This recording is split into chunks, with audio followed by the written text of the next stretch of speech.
नमस्कार विद्यार्थी मित्रांनो, आजच्या व्हिडिओमध्ये इयत्ता 9वी गणित भाग 2 घटक पहिला भूमितीतील मूलभूत संबोध या मुख्य घटकामध्ये सशर्त विधाने आणि व्यत्यास, कंडिशनल स्टेटमेंट्स आणि कन्व्हर्स या उपघटकाचा आपण अभ्यास करणार आहोत. ही जी सशर्त विधाने आहेत ती जर तरच्या रूपात लिहिता येतात, त्यांना आपण सशर्त विधाने असे म्हणतो. आता सशर्त विधानातील जर न सुरू होणारे विधान आहे त्याला आपण पूर्वांग किंवा पूर्वार्ध असं म्हणणार आहोत. तर ने सुरू होणाऱ्या विधानास उत्तरांग किंवा उत्तरार्ध आपण असे म्हणणार आहोत. आता काही उदाहरण दिले. या ठिकाणी समभुज चौकोनाचे कर्ण परस्परांचे लंबदुभाजक असतात हे विधान सशर्त विधानातलेच, म्हणजे जर तरच्या भाषेमध्ये जर तर हे शब्द यावेत. आता समभुज चौकोन हा चौकोनाचा प्रकार आहे, म्हणून जर दिलेला चौकोन समभुज चौकोन असेल तर त्याचे कर्ण परस्परांचे लंबदुभाजक असतात. हे झालं सशर्त विधान. आता एखादं सशर्त विधान दिलं असेल तर त्यातील पूर्वांग आणि उत्तरांग यांची अदलाबदल केली तर मिळणारं नवे विधान असते त्या विधानाला व्यत्यास, कन्व्हर्स असं म्हणायचं. म्हणजे जर नंतर येणारा जो भाग आहे तो तर नंतर ठेवायचा, तर नंतर येणारा भाग आहे तो जर नंतर ठेवायचा. म्हणजे एखादं सशर्त विधान सत्य असेल तर त्याचा व्यत्यासात सत्य असतोच असं नाही. अरे एक उदाहरण पाहूया आपण. आता सशर्त विधान, जर एखादा चौकोन समभुज असेल तर त्याचे कर्ण परस्परांचे लंबदुभाजक असतात. हे सशर्त विधान आहे. आता याचा व्यत्यास करायचा, म्हणजे जर नंतरचा भाग हे कर्ण परस्परांचे लंबदुभाजक असतात हे पहिल्यांदा आलं पाहिजे आणि मग तो चौकोन समभुज चौकोन असतो हे नंतर आलं पाहिजे. पाहूया. जर एखाद्या चौकोनाचे कर्ण, समभुज चौकोनाचा प्रकार आहे, जर एखाद्या चौकोनाचे कर्ण परस्परांचे लंबदुभाजक असतील तर तो चौकोन समभुज असतो. आता या मूळ विधानामध्ये त्याचा विधान पण, मूळ विधान पण सत्य आहे आणि व्यत्यास पण सत्य. आता दुसरं पहा. जर एखादी संख्या सम किंवा विषम असेल तर ती मूळ संख्या असते. हे विधान आहे सशर्त. त्याचा व्यत्यास काय आहे, म्हणजे या उदाहरणात आता या ठिकाणी जर एखादी संख्या ही मूळ संख्या असेल तर ती सम किंवा विषम असते. याचा व्यत्यास हा पुढचा भाग तर नंतरचा मागं, म्हणजे सम किंवा विषम हे पहिल्यांदा येणार आणि मग मूळ असते. जर एखादी संख्या सम किंवा विषम असेल तर ती मूळ संख्या असते. आता या उदाहरणात मूळ विधान सत्य आहे. हे मूळ संख्या असेल तर ती सम किंवा विषम असते, पण त्याचा व्यत्यास आहे ना, सम किंवा विषम. दोन सम आहेत, 3, 5, 7, या ठिकाणी 9. ह्या इथं दोन सम संख्या आहे, 3, 5, 7 या विषम संख्या आहेत, पण त्या मूळ आहेत का? नाही. म्हणजे या ठिकाणी 9 नाही, 11 मूळ संख्या आहे, 13 या ठिकाणी मूळ संख्या आहे, 15 विषम संख्या आहे पण ती मूळ संख्या नाही. ओके. अशा पद्धतीनं सम किंवा विषम असणारी संख्या ही मूळ संख्या असते. हा जो व्यत्यास आहे मूळ विधानाचा तो असत्य आहे. Okay. Conditional statements and converse. The statements which can be written in the if then form are called conditional statements. The part of the statements following if is called antecedent and the part following then is called consequent. For example, consider the statement the diagonals of a rhombus are perpendicular bisector of each other. The statement can be written in the conditional form as if the given quadrilateral is a rhombus then its diagonals are perpendicular bisector to each other. Okay. If the antecedent and consequent in a given conditional statements are interchanged, the resulting statement is called the converse of the given statements. If the conditional statement is true, the converse is not necessarily true. Study the following example. Conditional statement: if a quadrilateral is a rhombus, then its diagonal are perpendicular bisector of each other. Converse of the statement: if the diagonals of a quadrilateral are perpendicular bisectors of each other, then it's a rhombus. See again, if the diagonals of a quadrilateral are perpendicular bisectors of each other, then it is a rhombus. In the above example, the statement and its converse are true. Okay. Now consider this example. Conditional statement: if a number is a prime number, then it is a even or odd. Converse of that sentence: if a number is even or odd, then it is a prime number. In that example, the statement is true. This statement is true, but its converse is false. Okay. Suppose 2, 3, 5, 7, 9, 11, 13, 15. 2 is a here even number. 3, 5, 7, 9, 11, 13, 15 odd numbers. But these all numbers are not prime numbers. Okay. 9 is a odd number. 15 is a odd number, but not prime number. Okay. then next point proof. पुढचा point आहे सिद्धता. हा महत्त्वाचा भाग आहे. सुरुवातीला परीक्षेसाठी महत्त्वाचा नसेल, परंतु समजावून घेण्यासाठी भविष्यामध्ये आपल्याला अनेक प्रमेयांच्या सिद्धता लिहाव्या लागणार आहेत. ते गृहीतक आपल्याला समजावून घ्यावं लागणार आहेत. प्रमेय म्हणावं लागणार आहे. प्रत्यक्ष सिद्धता यांचा विचार करावा लागणार आहे. हे शब्द नेमके काय आहेत हे आपण पाहणार आहोत या भागामध्ये.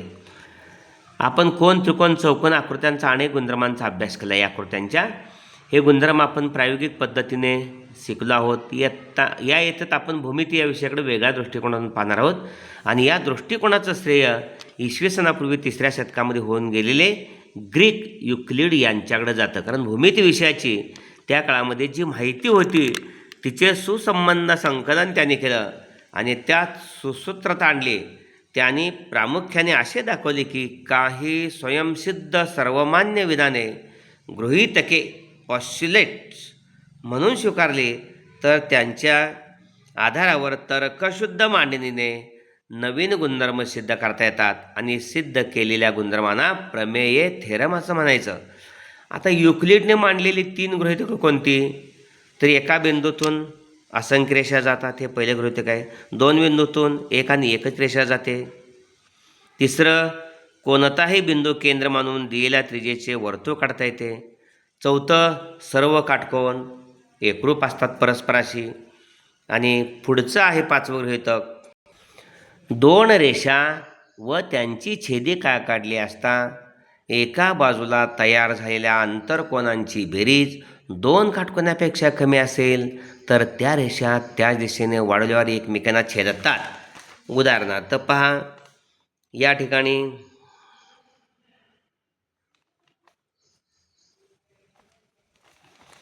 या 2 रेषा आहेत. या 2 रेषा यांची छेदिका ही काढलेली आहे. हा कोण प्रत्यक्ष मोजला, छेदिकेच्या डाव्या बाजूचा कोन व ज्या 2 या रेषामधलं अंतर जास्त इकडं कमी आहे, जास्त अंतर आहे त्या बाजूला आपण पाहिलं तर निश्चित हा विशाल कोन आहे. हा जरी लघुकोन असला तर या दोघांची बेरीज 180 अंशापेक्षा मोठी येते, हे नक्कीच. पाहूया, एक अंदाज घेऊ आपण. या कोनाचं माप 110 आहे, 110 अंश. या कोनाचं माप आहे, हा लघुकोन असला तरी याचं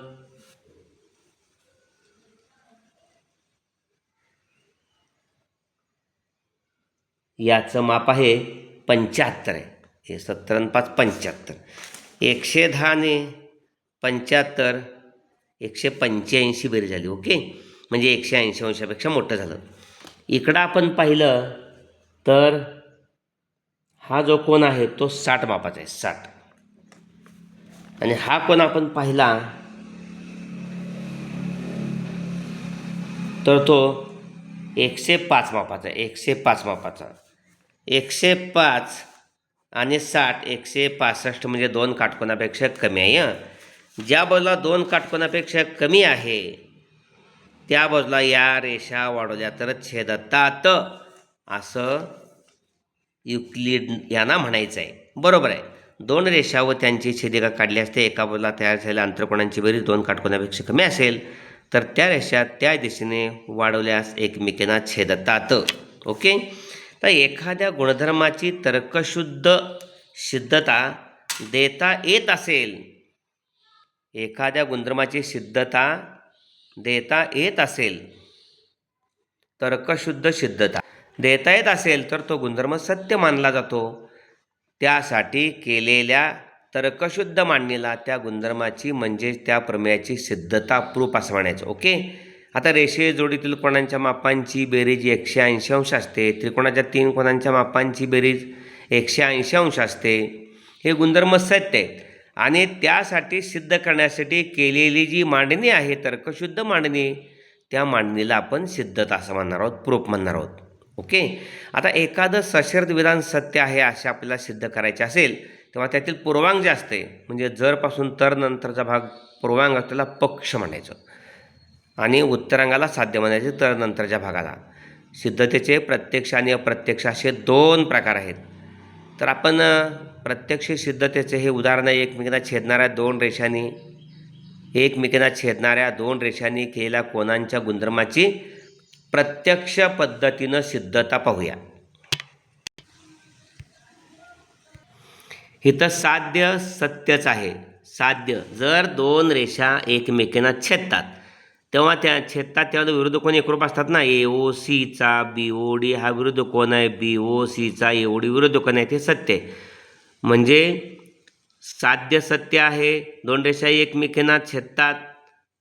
पाहूया प्रत्यक्ष सिद्धता व प्रत्यक्ष सिद्धता पुढे आपण घेणार आहोत. पण इथं आता प्रत्यक्ष सिद्धता तर्कशुद्ध पद्धतीने आपल्याला सिद्ध करायच्या विरुद्ध कोण एकरूप असतात. कधी 2 रेषा एकमेकांना छेदतात तेव्हा. रेषा AB आणि रेषा CD परस्परांना O बिंदू छेदतात. O हा A आणि Bच्या दरम्यान आहे. O हा C आणि Dच्या दरम्यान आहे. पक्ष म्हणजे दिलेल्या बाबी. सिद्धता अतिशय महत्त्वाच्या आहेत. पक्ष म्हणजे दिलेल्या बाबी. साध्य मग आता आपण पाहिलं शेवटचा भाग तो साध्यामध्ये असतो. विरुद्ध कोण एकरूप असतात. कोण AOC एकरूप कोण BOD आणि कोण BOC एकरूप कोण AOD. आता हे सिद्ध करण्यासाठी आपल्याला हा जो कोण AOC आहे साध्यामध्ये पहिलं विधान आहे कोण AOC, त्याचा आपल्याला रेषीय जोडीतील कोण बघायचा आहे BOC.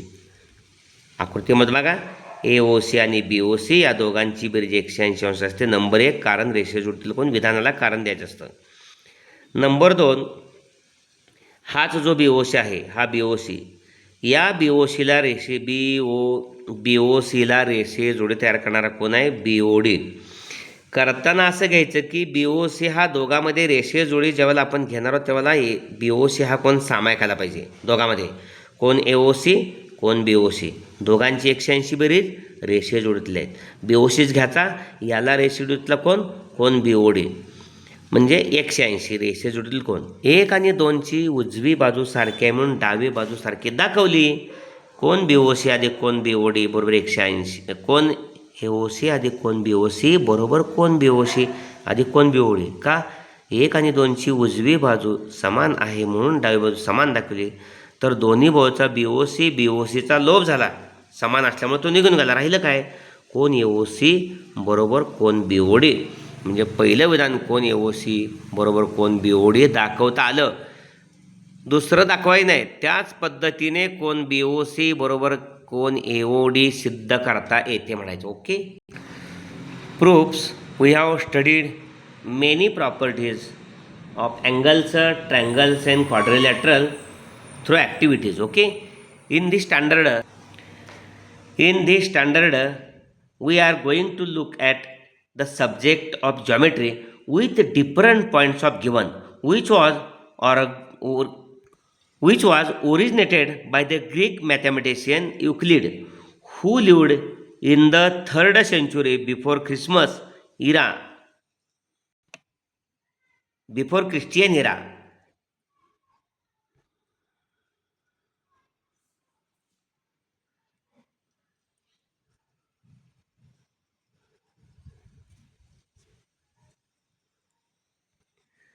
Prevailing at the time and streamlined it. He took for granted some self-evident geometrical statements which were accepted by all and call them postulates. Okay, he showed that on the basis of the postulates, some more properties can be proved logically. Properties proved logically are called theorems. Some of Euclid's postulates are given below. First postulate is there are infinite lines passing through a point. There is a one and only one line passing through 2 points. A circle of given radius can be drawn taking any point as its center. All right angles are congruent with each other. And if two interior angles formed on one side of a transversal of two lines add up to less than two right angles, then the line produced in that direction intersect each other. Okay, we have verified some of these postulates through activities. A property is supposed to be true if it can be proved logically. It is then called a theorem.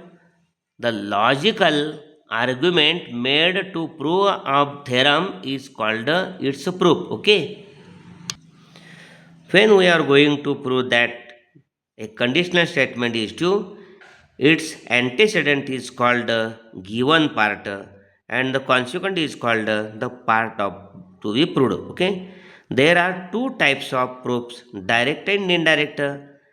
Let us give a direct proof of the property of angles made by two intersecting lines. Example of direct proof theorem. The opposite angles formed by two intersecting lines are of equal measures.